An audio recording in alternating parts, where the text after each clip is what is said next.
Good for him that he won like that, and there's a big question in the minds of the fans. Spoke about that he shouldn't have. Oh. Because it's a time and a place for everything. I'm not gonna say he's right, and I'm not gonna say he's wrong.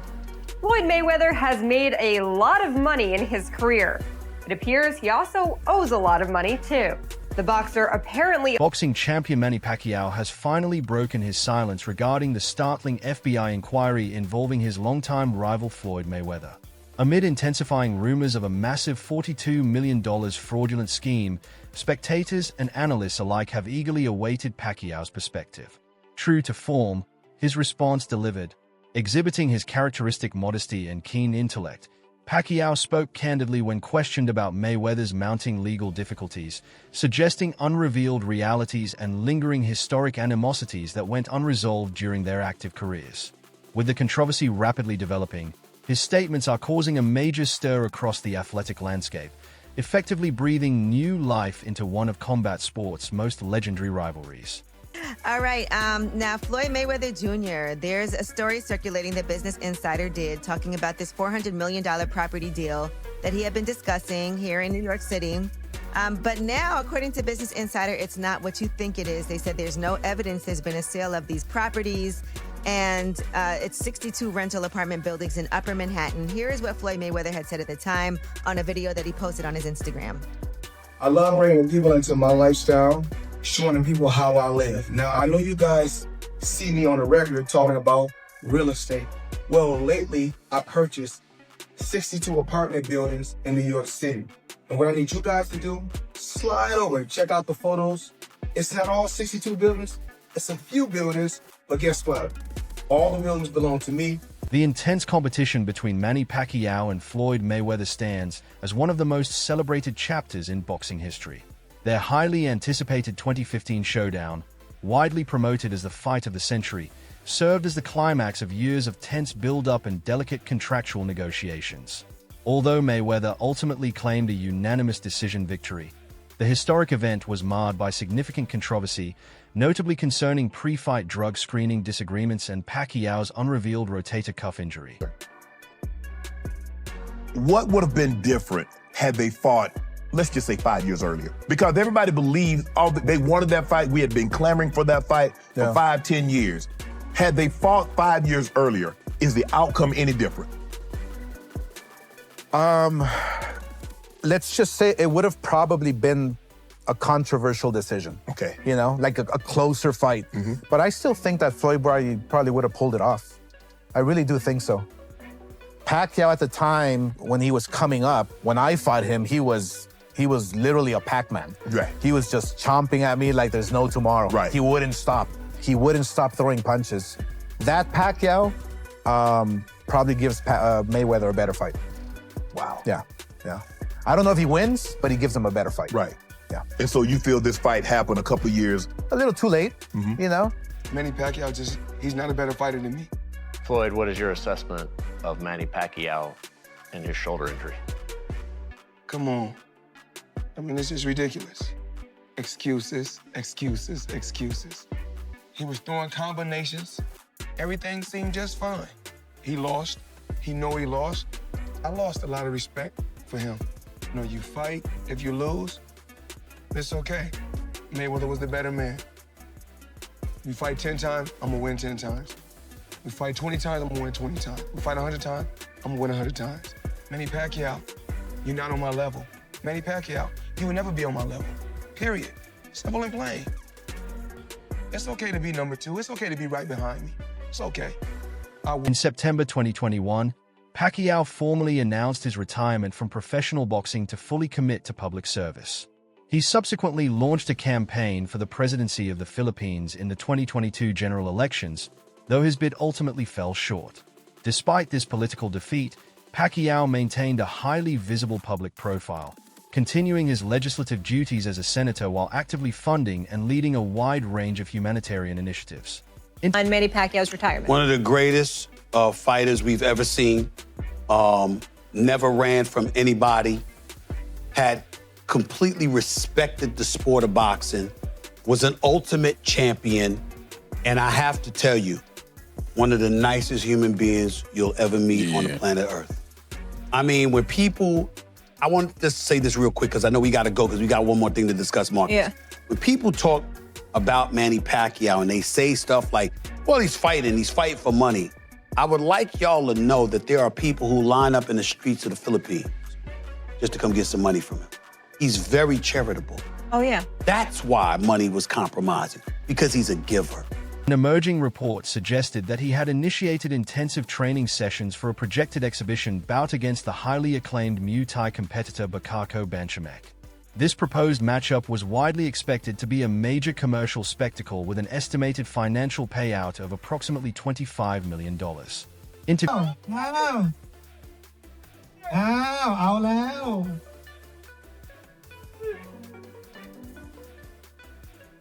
You know, Pacquiao's style is good for the Muay Thai sports, and I don't know that boxing is different than Muay Thai, and you know we're going to fight in boxing, so you know what I'm talking about. It's hard for him to adjust without using elbows, legs like that.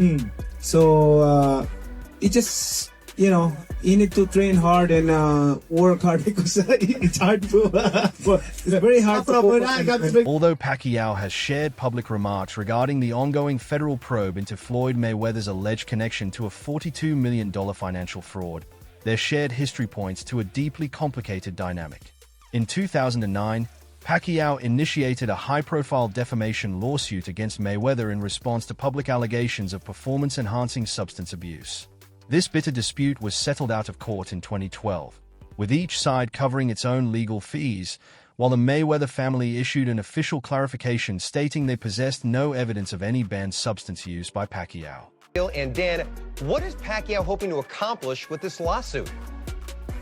Well, I know that the negotiations for this fight have been ongoing, but I just got off the telephone with Daniel Petrocelli, who was the attorney for Manny Pacquiao, literally moments before coming on the air, and I asked him that exact question.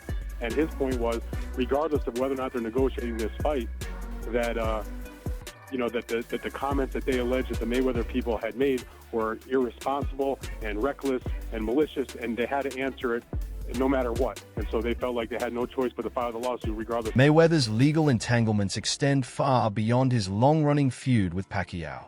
In 2018, the U.S. Securities and Exchange Commission formally accused him of violating disclosure rules by concealing financial compensation he received for promoting specific cryptocurrency offerings. He chose to resolve these regulatory charges by paying substantial financial penalties and agreeing to a multi-year restriction on endorsing any investment securities. Nothing is back. Correction. Mr. just got unbanned from scamming is back. This time, he's selling NFTs. Now, I'm going to tell you guys this is an obvious scam if you can just read the signs, but since Floyd can't read, I'm going to explain it to you all by telling you the history of Floyd Money Mayweather and crypto. Our story starts in 2018 when Floyd Mayweather was banned for 3 years from promoting securities after scamming his fans with an ICO called Cintratec. He was promoting tons of these ICO scams at the time, and he also narrowly avoided an ICO fraud lawsuit for the same thing under the defense that he wasn't actually influential enough to convince people to buy the scam. And now that it's 2022, his 3-year securities ban is over, and he's back to scamming again. He's currently being sued once again for his promotion of Ethereum. Similarly, Mayweather's promotional activities for the digital token Ethereum Max attracted severe regulatory and legal backlash. He, along with several high-profile entertainment figures, was named in a major class-action civil lawsuit alleging they misled the public with deceptive statements, ultimately causing retail investors to suffer heavy financial losses when the cryptocurrency's value collapsed. Lawsuit against reality star Kim Kardashian, boxer Floyd Mayweather, and other celebrities over their cryptocurrency endorsements. Investors in the Ethereum Max, which is not affiliated with the popular Ethereum token, filed a suit back in January. So this suit claims celebrities conspired with Ethereum Max to promote the token to boost its value so company executives could profit by selling the holdings. The judge said the lawsuit raised legitimate concerns. However, he dismissed the suit because it didn't say where, when, or even if the plaintiffs. The active federal inquiry focuses primarily on claims that Mayweather participated in a deceptive financial operation valued at roughly $42 million. Though specific legal filings and case details remain limited at this stage, the unfolding situation has captured intense global media coverage, creating a noticeable blemish on Mayweather's historic athletic achievements. Happening with Floyd Mayweather that we were all cheering and congratulating him from, but we might need to put a pin in that as some evidence comes forward that things may not be how they seem. So a couple weeks back, I talked about it here on the show. Floyd Mayweather said he dropped $402 million on 62 Manhattan rental buildings. But Business Insider went and did the research. They did their Googles, and they said they couldn't find any receipts that this is true. There were no deed transfers, no public records, nothing. They made some phone calls to owners, and they could not find any information regarding this transaction. Floyd has gone on interviews and discussed it. You know, of course, 50 Cent dropped in with his troll thing and put the interview up and the information about it and said he bought them in his imagination. Same place he read all those Harry Potter books. Because 50 gone 50. My question is, does Floyd, was he Mayweather has repeatedly asserted that he holds sole ownership of the real estate portfolio with no co-investors, framing the acquisition as an effort to provide lower-income housing to struggling working families. The residential properties acquired from Black Spruce Management utilize Article MS tax relief benefits, specifically designed to preserve long-term rent affordability.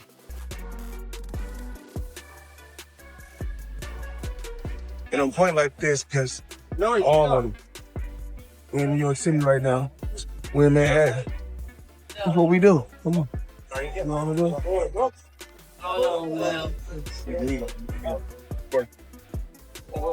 All this money made. No partners. All by myself. Over 1,000 apartments. I'm just getting started. Beyond this particular transaction, Mayweather has invested substantial capital into other massive commercial real estate ventures. He holds key stakes in a colossal $10 billion commercial office portfolio overseen by the 601W companies, which boasts landmarks such as the iconic Aon Center and the historic Old Post Office in Chicago.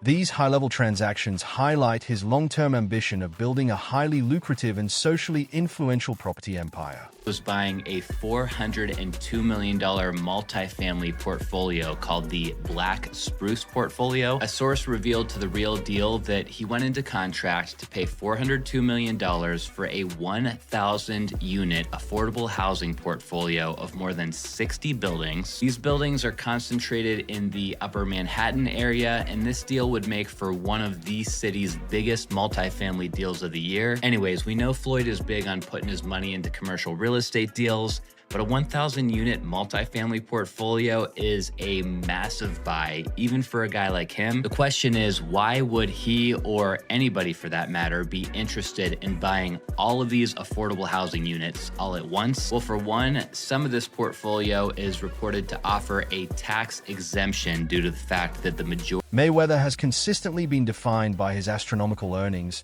having reportedly amassed upwards of $1.1 billion over his active boxing career.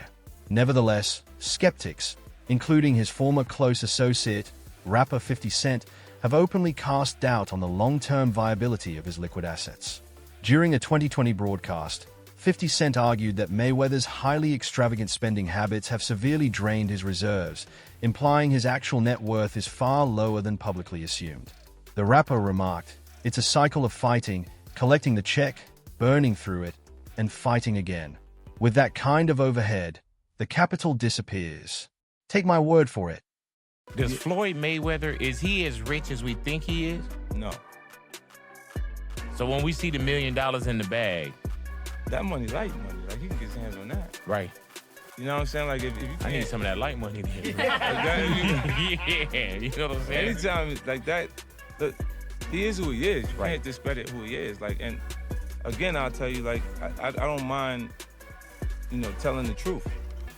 Podcaster Joe Rogan has similarly observed that Floyd is frequently defined less by his technical boxing mastery and far more by his obsession with public displays of wealth. While acknowledging him as a premier figure in modern boxing, Rogan has strongly dismissed any talk of him transitioning to mixed martial arts, flatly asserting that Floyd would be decisively dismantled inside the cage. This commentary highlights how even seasoned analysts harbor serious doubts regarding his competitive versatility beyond the boxing ring. It's wants 6 to 8 months to train. He's screwed. First of all, they should give him everything they can get their greasy paws on to get him to fight Conor in an MMA fight. You'd be screwed. It's not just getting screwed. Like someone said it should be a 1,000 to 1. That's not high enough. It's not high enough. If Conor McGregor was going to fight Floyd Mayweather in MMA, it is as close to 100% as anything ever gets ever. He's probably going to punch Conor in the face a couple of times. It's probably going to, but Conor's going to get a hold of him. And then he's going to be like a baby. And if that doesn't happen, he'll kick Floyd's legs out from under him.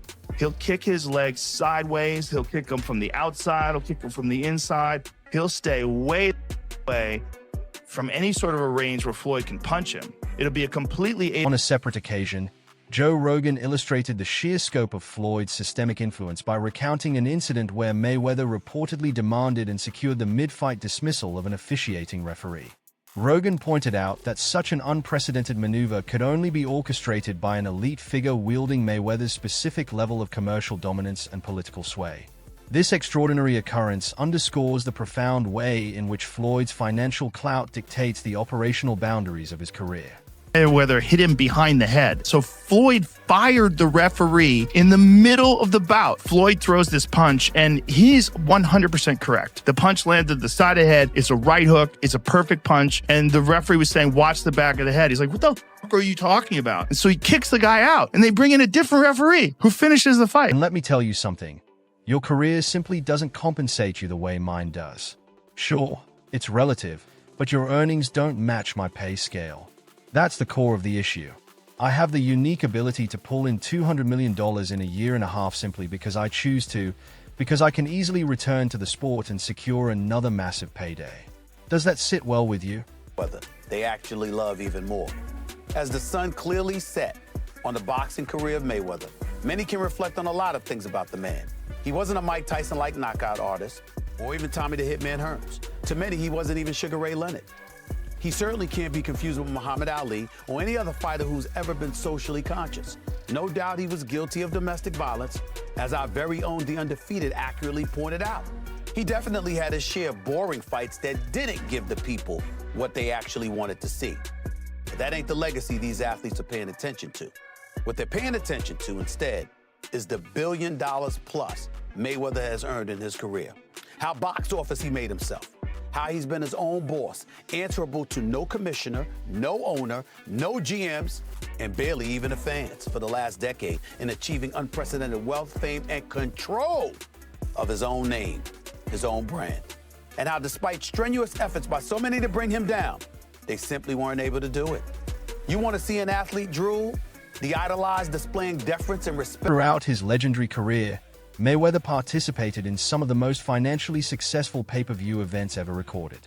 His massive 2015 encounter with Manny Pacquiao generated upwards of $600 million in total revenue, followed 2 years later by his crossover match against UFC icon Conor McGregor, which added another $300 million to his personal wealth. These record-breaking purses briefly earned him the top spot on Forbes' list of wealthiest global athletes. However, media personality Stephen A. Smith cautioned, "No level of income can safeguard you if your daily expenditures operate on the assumption of infinite funds." Wealth. Even like with my children, all 4 of my children are adults. And I told them, no more handouts. Because I feel like I'm hurting my children just by, I give them money, they go shopping, they put gas in their car, they party, they come back, I need money. I give them money, I buy them houses, I buy them cars. I told them, listen, if you guys go to school or you work in one of my businesses, then you can branch off, get your own business, and I'll put the money up to help you start a business, but I need you guys to take what I've already started and triple and double that, and then I need my grandchildren to come behind you. Floyd has never shied away from stating that wealth accumulation is the central driving force of his existence. He has publicly expressed a strong desire for his children to follow his professional path, engaging in the exact same business enterprises. Ultimately, he maintains that his primary objective is the long-term establishment of permanent multi-generational family wealth.